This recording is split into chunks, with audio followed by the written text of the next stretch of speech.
Wouldn't it be nice to have a guarantee that your book will sell before you go ahead and invest time and money and energy into writing, polishing, and publishing it? I wish there was a way to assure you that you will absolutely get a great return on that resource investment, but things change, and sometimes what is hot or not is a surprise. That said, there is a way to test out the current market for your book idea. So if you're wondering how you can figure out what you might be able to make from your book sales, this video is for you.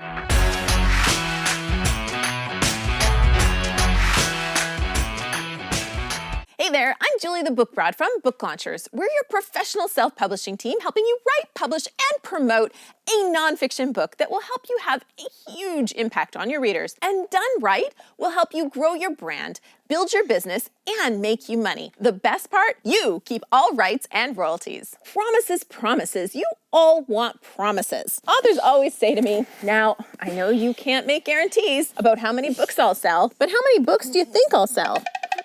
One.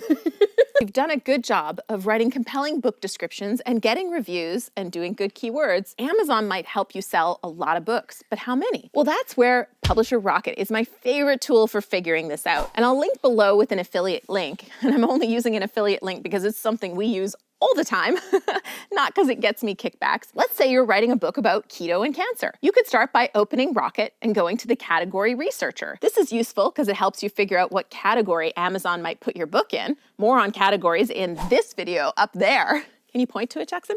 That one right there. Which I'll link to at the end. It also will tell you how many books you need to sell to hit #1 in that category and how many to be in the top 10. Now, this is why I don't think it's a big deal to be #1 in the category. Woohoo! 3 sales or 18 sales gets you #1.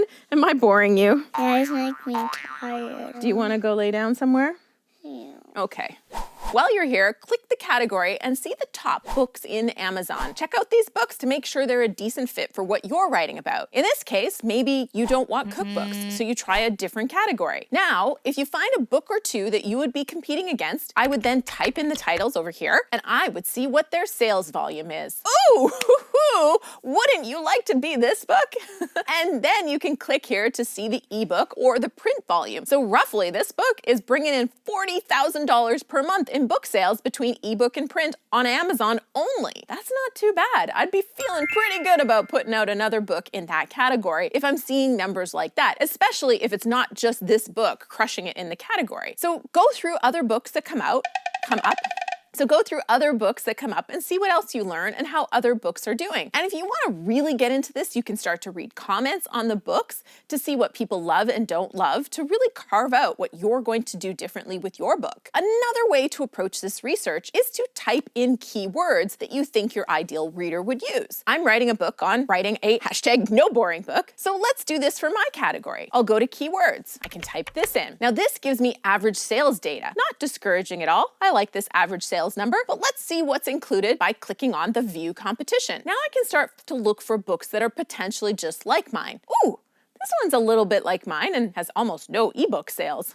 When I see that, I'm going to head over to the Amazon page and investigate because I'm not going to rule out my book just because one book doesn't have sales. How many reviews does it have? What are they saying? What's the book description? How's my book going to be better or different? I'm going to keep doing this until I feel confident in the sales volume or I see where the opportunity is to write a book that will be marketable. This is what I would call preliminary research. When your book is written and you start writing your book description and finalizing the subtitle, you should do category, price, and keyword research. And you should be doing it using Google Keyword Research tool, as well as a tool like Publisher Rocket for Amazon keyword research. We've talked about keyword research before. I'll link to that video below in the description. I'm really doing this to make sure there's a market, and clearly there is, even if I'm not as big as keto and cancer, but I'm not worried about that because this is just Amazon. You do have to do print and ebook separately in Publisher Rocket. Also, for my book topic, I know it's very niche, and my focus isn't on being a Wall Street Journal bestseller. My focus is on reaching people who want to write a great nonfiction book to build their name, grow a business, or have a powerful impact on a reader. I want to see volume in sales, but I'm not worried about huge volume because I'm not trying to reach a mass market. And thirdly, I expect I'll actually sell a lot more books through events and presentations and speaking engagements than I actually think I'll sell on Amazon. So this is really only reflecting a portion of my market. I just really want to make sure there is a market. If you hit a category or a keyword with no sales, you might want to rethink it if you're not seeing any volume on any books at all. Also, if you hit on something like writing that has a competition score of 100, like you see here, that means you have the most competition imaginable, and you probably should go more niche. In fact, you should go more niche. We've worked with a lot of financial experts, and when we do this search, we often come up with some really interesting angles that have low competition but high sales. That can be very exciting because the financial book market is fairly competitive. Of course, you may not want to angle your book in a way just for keywords, but it's always nice to find a subject that people are searching for that doesn't have a ton of competitors. If you're a speaker, this research still has value, but make sure you've got a plan to write a book that will lead to paid speaking gigs. We've talked about that a lot in other videos. Like this tip? Go ahead and smash that thumbs up button. Go ahead, try it. It feels so good. Now, I am curious, what market research do you do to figure out if a book will sell before you write it? Let's chat about it in the comments below.